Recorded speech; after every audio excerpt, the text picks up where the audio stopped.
ನಮಸ್ಕಾರ ವಿದ್ಯಾರ್ಥಿಗಳೇ. ಕೊನೆಯ ತರಗತಿಯಲ್ಲಿ ನಾವು ವೈಯಕ್ತಿಕ ಭಿನ್ನತೆಗಳ ಬಗ್ಗೆ ಅಧ್ಯಯನ ಮಾಡಿದ್ವಿ. ವೈಯಕ್ತಿಕ ಭಿನ್ನತೆಗಳ ಒಂದು ಪರಿಕಲ್ಪನೆ ಮತ್ತು ವೈಯಕ್ತಿಕ ಭಿನ್ನತೆಯ ವಿವಿಧ ಕ್ಷೇತ್ರಗಳ ಬಗ್ಗೆ ನಾವು ತಿಳ್ಕೊಂಡಿದ್ದೀವಿ. ಇವತ್ತಿನ ಒಂದು ತರಗತಿಯಲ್ಲಿ ನಾವು ಬುದ್ಧಿಶಕ್ತಿ ಅಂತಕ್ಕಂಥ ಒಂದು ವಿಷಯದ ಮೇಲೆ ಕೆಲ ವಿಷಯಗಳನ್ನು ತಿಳಿದುಕೊಳ್ಳಲಿಕ್ಕೆ ಪ್ರಯತ್ನ ಪಡೋಣ. ಬುದ್ಧಿಶಕ್ತಿ ಇದು ಸಹಿತ ನಿಮಗೆ ಪರೀಕ್ಷಾ ದೃಷ್ಟಿಯಿಂದ ಖಂಡಿತವಾಗ್ಲೂ ನಿಮಗೆ 2 ಅಂಕ ಬರಲಿಕ್ಕೆ ಅವಕಾಶ ಜಾಸ್ತಿನೇ ಇದೆ. ಇಂಟೆಲಿಜೆನ್ಸ್ ಅಂತಕ್ಕಂಥದ್ದು ಹೇಳ್ತೀವಿ. ಮಾನವ ಸಹಜವಾಗಿ ಎಲ್ಲ ಪ್ರಾಣಿಗಳಿಗಿಂತಲೂ ಬೌದ್ಧಿಕ ಸಾಮರ್ಥ್ಯ ಹೆಚ್ಚಿರುತ್ತದೆ. ಹೀಗಾಗಿ ಆತ ವಿವೇಚನೆ ಉಳ್ಳವನಾಗಿರ್ತಾನೆ ಅಂತ ಹೇಳುತ್ತೀವಿ.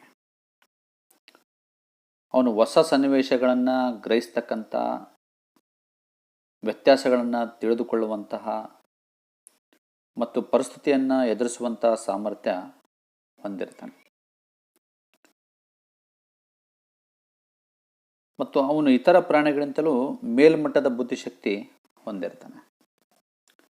ಈ ಬುದ್ಧಿಶಕ್ತಿಯಿಂದಾಗಿ ಜೀವನದ ಹಲವಾರು ಕ್ಷೇತ್ರಗಳಲ್ಲಿ ಅಪರಿಮಿತವಾಗಿರ್ತಕ್ಕಂಥ ಸಾಧನೆಯನ್ನು ಮಾಡಲಿಕ್ಕೆ ಇಲ್ಲಿ ಸಾಧ್ಯವಾಗಿದೆ. ಈ ಬುದ್ಧಿಶಕ್ತಿ ಅಂದರೆ ಬಹುಕಾಲದಿಂದಲೂ ಸಹಿತ ಇದು ಒಂದು ಚರ್ಚಿತವಾಗಿರತಕ್ಕಂಥ ಒಂದು ವಿಷಯ ಅಂತ ಹೇಳ್ಬೋದು. ಮನೋವಿಜ್ಞಾನಿಗಳ ಪ್ರಕಾರ ಬುದ್ಧಿಶಕ್ತಿಯನ್ನು ಕುರಿತು ತಮ್ಮದೇ ಆಗಿರ್ತಕ್ಕಂಥ ಅಧ್ಯಯನವನ್ನು, ಅನುಭವಗಳನ್ನು ವಿಭಿನ್ನ ರೀತಿಯಲ್ಲಿ ಬೆಳಕಿಗೆ ತಂದಿರತಕ್ಕಂಥದ್ದು ಸಹಿತ ನಮಗೆ ಗೊತ್ತಾಗ್ತಾ ಇದೆ. ಉದಾಹರಣೆ ಹೇಳೋದಾದರೆ, ಕೆಲ ಮನೋವಿಜ್ಞಾನಿಗಳು ಹೇಳ್ತಾರೆ, ಶಾಲೆಯಲ್ಲಿ ಒಂದು ಮಗು ಪರೀಕ್ಷೆಯಲ್ಲಿ ಗರಿಷ್ಠ ಅಂಕಗಳನ್ನು ಪಡೆದರೆ ಅಥವಾ ಗಣಿತದ ಸಮಸ್ಯೆಯೊಂದನ್ನು ಅತ್ಯಂತ ವೇಗವಾಗಿ ಹಾಗೂ ನಿಖರವಾಗಿ ಬಿಡಿಸುವಂಥ ಸಾಮರ್ಥ್ಯ ಹೊಂದಿದ್ರೆ ಆತ ಬುದ್ಧಿವಂತ. ಅಂದರೆ ಯಾವುದೇ ಒಂದು ಕಾರ್ಯಚಟುವಟಿಕೆಯಲ್ಲಿ ಒಬ್ಬ ವ್ಯಕ್ತಿ ಉತ್ತಮ ರೀತಿ ಕೈಗೊಂಡಾಗ ಅವನು ಬುದ್ಧಿವಂತ ಅಂತ ನಾವು ನಿರ್ಧಾರಕ್ಕೆ ಬರ್ತೇವೆ. ಆದ್ದರಿಂದ ಒಬ್ಬ ವ್ಯಕ್ತಿ ವಿಶಿಷ್ಟ ಸಾಮರ್ಥ್ಯ ಮತ್ತು ಕಾರ್ಯಕ್ಷಮತೆಯನ್ನು ಸೂಚಿಸಲಿಕ್ಕೆ ಸಾಮರ್ಥ್ಯವಾಗಿ ಬುದ್ಧಿಶಕ್ತಿಯನ್ನು ಅಂತಕ್ಕಂಥ ಒಂದು ಪದವನ್ನು ನಾವು ಇಲ್ಲಿ ಬಳಕೆ ಮಾಡ್ತಕ್ಕಂಥದ್ದು ಕಂಡುಬರುತ್ತೆ. ವ್ಯಕ್ತಿಯನ್ನು ಅವನ ಪರಿಸರಕ್ಕೆ ಹೊಂದಿಕೊಳ್ಳುವಂತೆ ಮತ್ತು ನವೀನ ಪರಿಸ್ಥಿತಿಗಳೊಂದಿಗೆ ಸಾಧ್ಯವಾದಷ್ಟು ಪರಿಣಾಮಕಾರಿಯಾಗಿ ವ್ಯವಹರಿಸುವಂತೆ ಮಾಡುವಂಥ ಒಂದು ಬೌದ್ಧಿಕ ಸಾಮರ್ಥ್ಯ ಯಾವ ವ್ಯಕ್ತಿಯಲ್ಲಿ ಇರ್ತದೋ ಆ ವ್ಯಕ್ತಿ ಬುದ್ಧಿವಂತ ವ್ಯಕ್ತಿ ಅಂತಕ್ಕಂಥದ್ದಕ್ಕೆ ನಾವು ನಿರ್ಧಾರಕ್ಕೆ ಬರಬಹುದು. ಹಾಗಾದರೆ ಈ ಒಂದು ಬುದ್ಧಿ ಶಕ್ತಿಯ ಒಂದು ಪರಿಕಲ್ಪನೆ ಏನು ಅಂತ, ಕಾನ್ಸೆಪ್ಟ್ ಆಫ್ ಇಂಟೆಲಿಜೆನ್ಸ್ ನೋಡಿ. ಇಲ್ಲಿ ವ್ಯಕ್ತಿ ಬುದ್ಧಿಶಕ್ತಿ ತಮ್ಮ ಒಂದು ಈ ಪದವನ್ನು ನಿತ್ಯ ಜೀವನದಲ್ಲಿ ಅನೇಕ ಸಂದರ್ಭದಲ್ಲಿ ನಾವು ಇಲ್ಲಿ ಬಳಸ್ತೇವೆ. ಯಾವುದೇ ಒಂದು ಕಾರ್ಯ ಉತ್ತಮವಾಗಿ ಕೈಗೊಂಡಾಗ, ಸಮಸ್ಯೆಯೊಂದನ್ನು ಸೂಕ್ತವಾಗಿರ್ತಕ್ಕಂಥ ಪರಿಹಾರವನ್ನು ಸೂಚಿಸಿದಾಗ, ತರಗತಿಯಲ್ಲಿ ವಿದ್ಯಾರ್ಥಿ ಗರಿಷ್ಠ ಅಂಕಗಳನ್ನು ಪಡೆದಾಗ ಆತನನ್ನು ಬುದ್ಧಿವಂತ ಅಂತ ಹೇಳ್ತೇವೆ. ಅಂದರೆ ವಿಶೇಷವಾಗಿ ಒಬ್ಬ ವ್ಯಕ್ತಿಯ ಸಾಮರ್ಥ್ಯ ಸೂಚಿಸುವುದೇ ಬುದ್ಧಿಶಕ್ತಿಯಾಗಿರುತ್ತೆ. ವ್ಯಕ್ತಿಗಳಲ್ಲಿ ವಿಭಿನ್ನ ಪ್ರಮಾಣದಲ್ಲಿ ಇರುವಂಥ ಬುದ್ಧಿಶಕ್ತಿಯಿಂದಾಗಿ ವೈಯಕ್ತಿಕ ಭಿನ್ನತೆ ಇಲ್ಲಿ ಕಂಡು ಬರ್ತವೆ. ಬುದ್ಧಿಶಕ್ತಿಯನ್ನು ಕುರಿತು ಅನೇಕ ಮನೋವಿಜ್ಞಾನಿಗಳು ತಮ್ಮದೇ ಆಗಿರ್ತಕ್ಕಂಥ ವ್ಯಾಖ್ಯಾನಗಳ ಮೂಲಕ ಬುದ್ಧಿಶಕ್ತಿ ಅಂದರೆ ಏನು ಅಂತಕ್ಕಂಥದ್ದನ್ನು ಇಲ್ಲಿ ಹೇಳ್ತಾರೆ. ಅರ್ಥ ಮತ್ತು ವ್ಯಾಖ್ಯೆಗಳನ್ನು ನಾವು ನೋಡಿದಾಗ ಸ್ಪಷ್ಟವಾಗಿ ಬುದ್ಧಿಶಕ್ತಿ ಅಂದರೆ ಏನು ಬರೀಬೇಕು ಇಷ್ಟು ನೆನಪಿಟ್ಕೊಳ್ಳಿ. ಒಬ್ಬ ವ್ಯಕ್ತಿ ಯಾವುದೇ ಒಂದು ಕಾರ್ಯವನ್ನು ಉತ್ತಮವಾಗಿ ಕೈಗೊಂಡಾಗ ಅಥವಾ ಸಮಸ್ಯೆಯೊಂದಕ್ಕೆ ಸೂಕ್ತ ಪರಿಹಾರ ಸೂಚಿಸಿದಾಗ, ತರಗತಿಯಲ್ಲಿ ವಿದ್ಯಾರ್ಥಿ ಗರಿಷ್ಠ ಅಂಕ ಗಳಿಸಿದಾಗ ಅವನನ್ನು ಬುದ್ಧಿವಂತ ಎನ್ನಲಾಗುತ್ತದೆ. ಬುದ್ಧಿಶಕ್ತಿ ಅಂತಂದರೆ ಇಲ್ಲಿ ನೀವು ಬರಿಬೇಕಾಗಿರ್ತಕ್ಕಂಥದ್ದು ಶೀಘ್ರವಾಗಿ ಗ್ರಹಿಸುವುದೇ ಬುದ್ಧಿಶಕ್ತಿ ಅಥವಾ ಜ್ಞಾನವನ್ನು ಗಳಿಸುವ ಸಾಮರ್ಥ್ಯವೇ ಬುದ್ಧಿಶಕ್ತಿ. ಹೀಗೆ ಹಲವಾರು ರೀತಿಯಲ್ಲಿ ನೀವು ಹೇಳಬಹುದು. ತಜ್ಞರು ಸಹಿತ ಹೇಳಿರ್ತಕ್ಕಂಥ ಉದಾಹರಣೆ, ನೀವು ಪುಸ್ತಕದಲ್ಲಿ ನೀವು ನೋಡಿದಾಗ ಸುಮಾರು ಮನೋವಿಜ್ಞಾನಿಗಳು ವ್ಯಾಖ್ಯಾನಗಳನ್ನು ರೂಪಿಸಿದ್ದಾರೆ. ಆದರೆ ನಾನು ಕೆಲವೊಂದು ಮಾತ್ರ ಇಲ್ಲಿ ನಿಮಗೆ ಅಭ್ಯಾಸಕ್ಕೆ ನೆನಪಿನಲ್ಲಿ ಇಟ್ಕೊಳ್ಳಿಕ್ಕೆ ಸರಳವಾಗಲಿಕ್ಕೆ ಕೆಲವೊಂದು ಮನೋವಿಜ್ಞಾನಿಗಳ ವ್ಯಾಖ್ಯಾನಗಳನ್ನು ಮಾತ್ರ ನಾನು ಇಲ್ಲಿ ನಿಮಗೆ ಡಿಸ್ಪ್ಲೇ ಮಾಡ್ತಾ ಇದ್ದೀನಿ. ಅದನ್ನು ನೀವು ಅಷ್ಟೇ ಓದಿದರೆ ಸಾಕಾಗುತ್ತೆ. ಪರೀಕ್ಷೆಯಲ್ಲಿ ಬುದ್ಧಿಶಕ್ತಿ ಎಂದರೇನು ವ್ಯಾಖ್ಯಾನಿಸಿ ಅಂತ ಕೇಳ್ತಾರೆ, 1 ಅಂಕದ ಪ್ರಶ್ನೆ. ಅಷ್ಟಕ್ಕೆ ಇಷ್ಟು ವಾಕ್ಯಗಳು ಸಾಕಾಗ್ತವೆ. ನಿಮ್ಗೆ ಯಾವುದು ಸರಳ ಅದನ್ನು ನೆನ್ಪಿಟ್ಕೊಳ್ಳಿ. ನೋಡಿ, ವೆಬ್ಸ್ಟರ್ ನಿಘಂಟು ರವರ ಪ್ರಕಾರ ನೋಡಿದಾಗ ಶೀಘ್ರವಾಗಿ ಗ್ರಹಿಸುವುದೇ ಬುದ್ಧಿಶಕ್ತಿ, ಅಂದರೆ ತೀಕ್ಷ್ಣವಾಗಿ ಗ್ರಹಿಸುವುದೇ ಬುದ್ಧಿಶಕ್ತಿ ಅಂತ ಹೇಳ್ತೀವಿ. ಟರ್ಮನ್ ಅವರು 1921ರಲ್ಲಿ ಹೇಳ್ತಾರೆ, ಅಮೂರ್ತ ಆಲೋಚನಾ ಸಾಮರ್ಥ್ಯವೇ ಬುದ್ಧಿಶಕ್ತಿ ಅಂತ. ಅಮೂರ್ತವಾಗಿ ಅಂದರೆ ಕಾಣಿಸದೆ ಇರುವಂಥದ್ದು ಅಮೂರ್ತ ಅಂತ. ಮೂರ್ತ ಅಂದರೆ ಕಾಣಿಸುವುದು, ವಿಸಿಬಲ್ ಇನ್ವಿಸಿಬಲ್ ಅಂತ ಹೇಳ್ತೀವಿ. ಆಲೋಚನಾ ಸಾಮರ್ಥ್ಯ ಯಾರಿಗಿರುತ್ತೋ ಅದು ಬುದ್ಧಿಶಕ್ತಿ ಅಂತ ಹೇಳ್ತೀವಿ. ಉಡ್ರೋ ಅವರು ಹೇಳ್ತಾರೆ, ಜ್ಞಾನವನ್ನು ಗಳಿಸುವ ಸಾಮರ್ಥ್ಯ ಬುದ್ಧಿಶಕ್ತಿ ಅಂತ ಹೇಳ್ತಾರೆ. ಆಕ್ಸ್ಫರ್ಡ್ ನಿಘಂಟಿನ ಪ್ರಕಾರ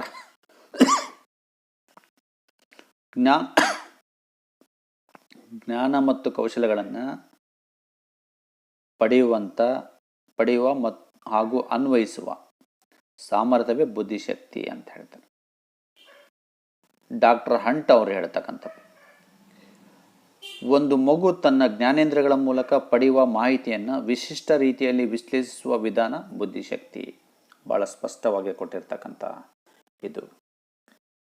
ಇನ್ನು ಡೇವಿಡ್ ವೆಸ್ಲರ್ ಅವರು ಹೇಳ್ತಾರೆ 1939ರಲ್ಲಿ, ವ್ಯಕ್ತಿ ಉದ್ದೇಶಪೂರ್ವಕವಾಗಿ ವರ್ತಿಸಲು, ತರ್ಕಬದ್ಧವಾಗಿ ಆಲೋಚಿಸಲು ಮತ್ತು ಪರಿಸರದೊಂದಿಗೆ ಸಮರ್ಪಕವಾದ ರೀತಿಯಲ್ಲಿ ಹೊಂದಾಣಿಕೆ ಮಾಡಿಕೊಳ್ಳಲು ಅಗತ್ಯವಾದ ಒಟ್ಟು ಸಾಮರ್ಥ್ಯವನ್ನು ಅಥವಾ ಸಾಮರ್ಥ್ಯದ ಸಮಷ್ಟಿಯನ್ನು ಬುದ್ಧಿಶಕ್ತಿ ಎನ್ನುತ್ತೇವೆ. ವ್ಯಾಗ್ನಾನ್ ಅವರು ಹೇಳ್ತಾರೆ 1937ರಲ್ಲಿ, ಹೊಸದಾದ ಮತ್ತು ಬದಲಾಗುತ್ತಿರುವ ಸನ್ನಿವೇಶಗಳಿಗೆ ಸಂಬಂಧಿಸಿದಂತೆ ಕಲಿಯುವ ಮತ್ತು ಹೊಂದಿಕೊಳ್ಳುವ ಸಾಮರ್ಥ್ಯವೇ ಬುದ್ಧಿಶಕ್ತಿ. ಈ ರೀತಿಯಾಗಿ ಮನೋವಿಜ್ಞಾನಿಗಳು ಬುದ್ಧಿಶಕ್ತಿಯ ಬಗ್ಗೆ ತಮ್ಮದೇ ಆಗಿರ್ತಕ್ಕಂಥ ಅಭಿಪ್ರಾಯಗಳನ್ನು ಇಲ್ಲಿ ಹೇಳಿದ್ದಾರೆ. ಇಷ್ಟು ನೆನ್ಪಿಟ್ಕೊಳ್ಳಿ, ಬುದ್ಧಿಶಕ್ತಿ ಎಂದರೇನು, ಬುದ್ಧಿಶಕ್ತಿಯನ್ನು ವ್ಯಾಖ್ಯಾನಿಸಿಗೆ ನಿಮಗೆ ಉತ್ತರ ಸಿಕ್ಕಂತಾಯಿತು.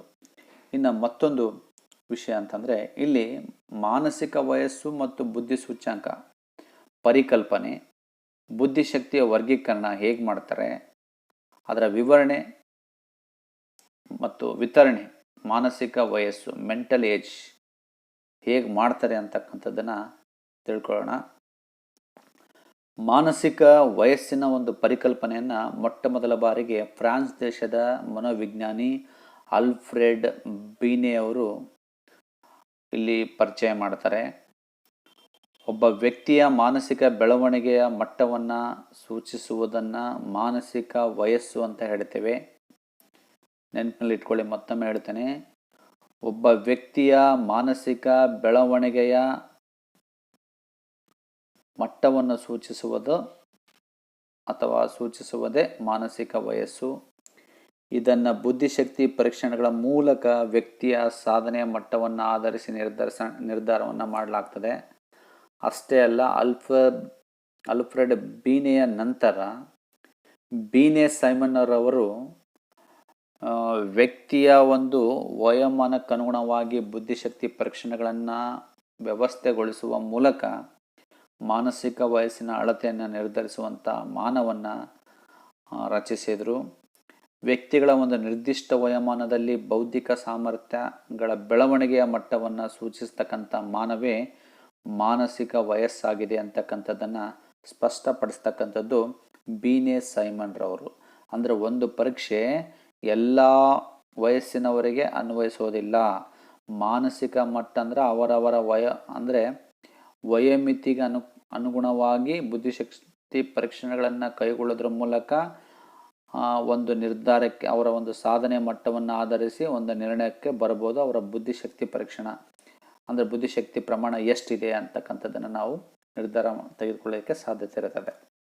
ಅಂದರೆ ಮಗುವಿನ ಮಾನಸಿಕ ವಯಸ್ಸನ್ನು ಆಧರಿಸಿ ಅವನ ಬೌದ್ಧಿಕ ಬೆಳವಣಿಗೆಯ ಮಟ್ಟವನ್ನು ಸಾಮಾನ್ಯ ಮಟ್ಟದಲ್ಲಿ ಸಾಮಾನ್ಯಕ್ಕಿಂತ ಮೇಲ್ಮಟ್ಟದಲ್ಲಿ ಇಲ್ಲವೇ ಕೆಳಮಟ್ಟದಲ್ಲಿ ಇದೆಯೋ ಎಂಬುದನ್ನು ನಿರ್ಧರಿಸ್ತಕ್ಕಂಥದ್ದು ಅಲ್ಲಿ ಆಗುತ್ತೆ. ಮಗುವಿನ ಮಾನಸಿಕ ವಯಸ್ಸು ಮತ್ತು ನಿಜ ವಯಸ್ಸಿನಷ್ಟೇ ಆಗಿದ್ದರೆ ಸಾಮಾನ್ಯ ಬುದ್ಧಿವಂತ ಅಂತ ಹೇಳ್ಬೋದು. ಅಂದರೆ ದೈಹಿಕ ವಯಸ್ಸಿಗಿಂತ ಮಾನಸಿಕ ವಯಸ್ಸು ಜಾಸ್ತಿ ಆಗಿತ್ತಂದರೆ ಹೆಚ್ಚು ಬುದ್ಧಿವಂತ ಅಂತ ಹೇಳ್ತೀವಿ.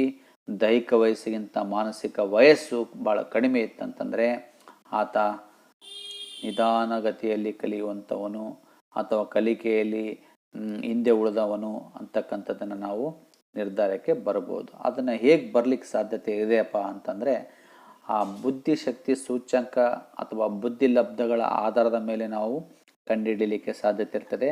ಅದಕ್ಕೆ ನಾವು IQ ಅಂತ ಹೇಳ್ತೀವಿ, ಇಂಟೆಲಿಜೆನ್ಸ್ ಕ್ವಶಂಟ್ ಅಂತ ಹೇಳಿ. ಮಾನಸಿಕ ಸಾಮರ್ಥ್ಯದ ಬೆಳವಣಿಗೆಗೆ ದರವನ್ನು ಬುದ್ಧಿಲಬ್ಧ ಅಂತ ಹೇಳ್ತೀವಿ. ಇದು ನೆನ್ಪಿಟ್ಕೋ. ಬುದ್ಧಿಲಬ್ಧ ಅಂದ್ರೆ ಏನು? ಮಾನಸಿಕ ಸಾಮರ್ಥ್ಯದ ಬೆಳವಣಿಗೆಯ ದರವನ್ನು ಬುದ್ಧಿಲಬ್ಧ ಎನ್ನುತ್ತೇವೆ. ಇದನ್ನು ಪರಿಚಯಿಸಿದವರು ಯಾರಪ್ಪ ಅಂತಂದರೆ ವಿಲಿಯಂ ಸ್ಟರ್ನ್ ಅಂತಕ್ಕಂಥವ್ರು. ಇವರು ಜರ್ಮನಿನ ಮನೋವಿಜ್ಞಾನಿ ಆಗಿರ್ತಾರೆ. ಇವರು ಮೊಟ್ಟ ಮೊದಲ ಬಾರಿಗೆ ಇದನ್ನು ಪರಿಚಯಿಸಿದರು.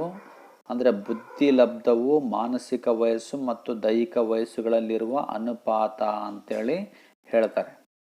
ಈ ದೈಹಿಕ ಮತ್ತು ಮಾನಸಿಕ ವಯಸ್ಸುಗಳ ನಡುವಿನ ಅನುಪಾತವೇ ಮಾನಸಿಕ ವಯಸ್ಸನ್ನು ದೈಹಿಕ ವಯಸ್ಸಿನಿಂದ ಭಾಗಿಸುವುದರ ಮೂಲಕ ಬುದ್ಧಿಲಬ್ಧವನ್ನು ಕಂಡುಹಿಡಿಯುವುದು. ಮತ್ತು ಅದನ್ನು ಕಂಡುಹಿಡಿಬೇಕಾದ್ರೆ ಸೂತ್ರಗಳನ್ನು ಪರಿಚಯಿಸ್ತಾರೆ. ಮೊದಲನೇದಾಗಿ ನಾವು ನೋಡೋದಾದರೆ ಬುದ್ಧಿಲಬ್ಧ IQ = MA × 100/CA ಅಂತಕ್ಕಂಥದ್ದು ಮೊದಲನೇದು. ಏನು ಹೇಳುತ್ತೆ ಅದು? ಮಾನಸಿಕ ವಯಸ್ಸು ಬುದ್ಧಿಲಬ್ಧ IQ ಅಂದರೆ ಇಂಟೆಲಿಜೆನ್ಸ್ ಕ್ವಶಂಟ್, ಮಾನಸಿಕ ವಯಸ್ಸು ಮೆಂಟಲ್ ಏಜ್ ಅಂತ ಹೇಳ್ತೀವಿ, /CA ಕ್ರೊನಾಲಜಿಕಲ್ ಏಜ್ ಅಂತ ಹೇಳ್ತೀವಿ, × 100. ನೋಡಿ, ಒಂದು ಉದಾಹರಣೆ ಸಮೇತವಾಗಿ ನಾವು ನೋಡೋದಾದರೆ 10 ವರ್ಷದ ವಯೋಮಾನದ ಒಂದು ಮಗುವಿನ ಮಾನಸಿಕ ವಯಸ್ಸು 10 ವರ್ಷಗಳಾಗಿದ್ದಲ್ಲಿ, ಅಂದರೆ ಮಾನಸಿಕ ವಯಸ್ಸು ಅಷ್ಟೇ ಇದೆ, ದೈಹಿಕ ವಯಸ್ಸು 10 ಇದೆ. ಅವನ ಬುದ್ಧಿಲಬ್ಧ ಹೇಗೆ ಲೆಕ್ಕಿಸ್ಬೋದು ಅಂತಂದರೆ, ಇಲ್ಲಿ ನಾವು ಉದಾಹರಣೆ ನೋಡಿದಾಗ 10 ಮೆಂಟಲ್ ಏಜು, 10 ಕ್ರೊನಾಲಜಿಕಲ್ ಏಜು × 100 = 100. ಅಂದರೆ ಏನು? ಸಾಮಾನ್ಯವಾಗಿರ್ತಕ್ಕಂಥ ಬುದ್ಧಿವಂತ ಅಂತ ನಾವಿಲ್ಲಿ ಹೇಳ್ಬೋದು. ಅದನ್ನೇ ನಾವು ನೋಡಿದಾಗ ಮಾನಸಿಕ ವಯಸ್ಸು 12 ಇದೆ, ದೈಹಿಕ ವಯಸ್ಸು 10. ಅಂದರೆ 10 ವರ್ಷದ ಒಂದು ಮಗುವಿನ ಬುದ್ಧಿಶಕ್ತಿ ಅಥವಾ ಮಾನಸಿಕ ವಯಸ್ಸು 12 ಇತ್ತಂದರೆ ಆತನ ಬುದ್ಧಿಶಕ್ತಿ ಅಥವಾ ಬುದ್ಧಿಲಬ್ಧ ಎಷ್ಟಂದರೆ 120 ಆಗುತ್ತೆ. ಅಂದರೆ ಜಾಣ ಅಂತಕ್ಕಂಥ ಒಂದು ನಿರ್ಧಾರಕ್ಕೆ ಬರ್ಬೋದು.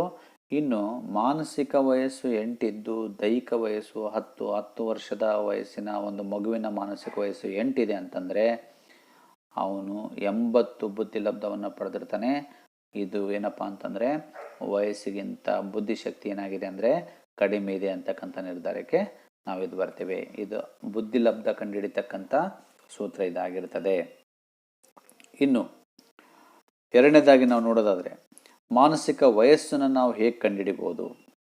ಈ ಮಾನಸಿಕ ವಯಸ್ಸನ್ನು ಕಂಡುಹಿಡಿಬೇಕಾದ್ರೆ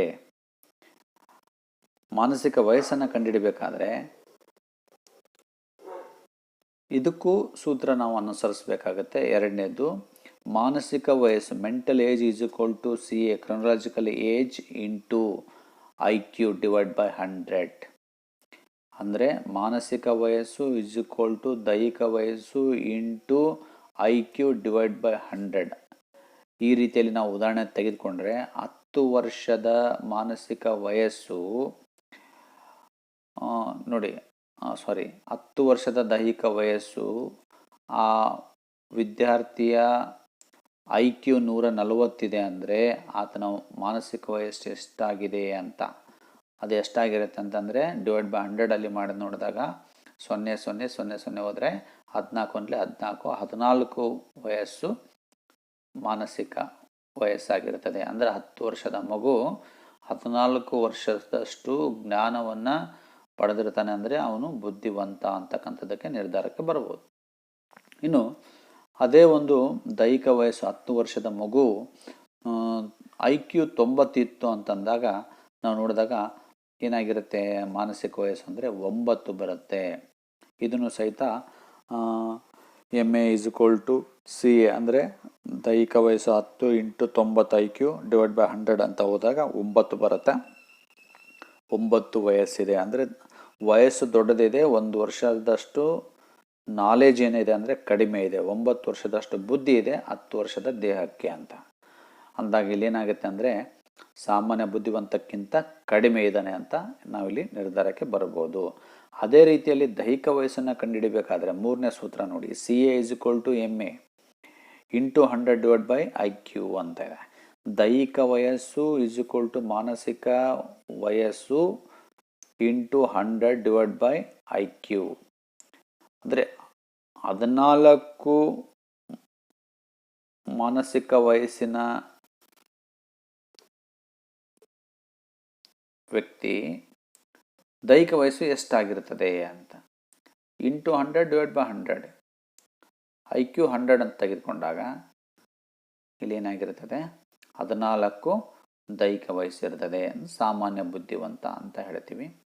12 ಮಾನಸಿಕ ವಯಸ್ಸು × 100 / 120 IQ ಇದೆ ಅಂದರೆ ಅವನು 10 ವರ್ಷ ದೈಹಿಕ ವಯಸ್ಸು ಆಗಿರ್ತದೆ. ಅಂದರೆ ಇಲ್ಲಿ ಈತನು ಸಹಿತ ಬುದ್ಧಿವಂತ ಅಂತಕ್ಕಂಥದ್ದಕ್ಕೆ ನಿರ್ಧಾರಕ್ಕೆ ಬರಬಹುದು. ಯಾಕಂದರೆ ದೈಹಿಕ ವಯಸ್ಸು 10 ಇರ್ತದೆ, ಮಾನಸಿಕ ವಯಸ್ಸು 12 ಆಗಿರ್ತದೆ, ವಯಸ್ಸಿಗಿಂತ ಬುದ್ಧಿಶಕ್ತಿ ಹೆಚ್ಚಾಗಿರ್ತದೆ ಅಂತ. ಈ ರೀತಿಯಲ್ಲಿ ನಾವು ಬುದ್ಧಿ ಲಬ್ಧವನ್ನು, ಮಾನಸಿಕ ವಯಸ್ಸು ಮತ್ತು ದೈಹಿಕ ವಯಸ್ಸನ್ನು ಕಂಡುಹಿಡಿತಕ್ಕಂಥ ಸೂತ್ರ ಇದಿರುತ್ತೆ. ಇದರ ಮೇಲೆ ನಿಮಗೆ ಒಂದು ಎಕ್ಸಾಮಲ್ಲಿ 100% ನಿಮಗೆ ಒಂದು ಕ್ವಶನ್ ಇರುತ್ತೆ. ಇವುಗಳ ಆಧಾರದ ಮೇಲೆ ಬುದ್ಧಿಶಕ್ತಿಯ ಒಂದು ವರ್ಗೀಕರಣ ಇಲ್ಲಿ ನಾವು ಮಾಡಿರ್ತಕ್ಕಂಥದ್ದು ನೋಡ್ತೀವಿ. ಇದನ್ನು ಸಹಿತ ಯಾರು ಮಾಡಿದ್ರು ಈ ಕೋಷ್ಟಕ ಅಂತಂದರೆ ಸಾಮಾನ್ಯವಾಗಿ ಬೀನೆ ಕಾಮತ್ ಅಂತಕ್ಕಂಥವ್ರು ಇದನ್ನು ಮಾಡ್ತಾರೆ.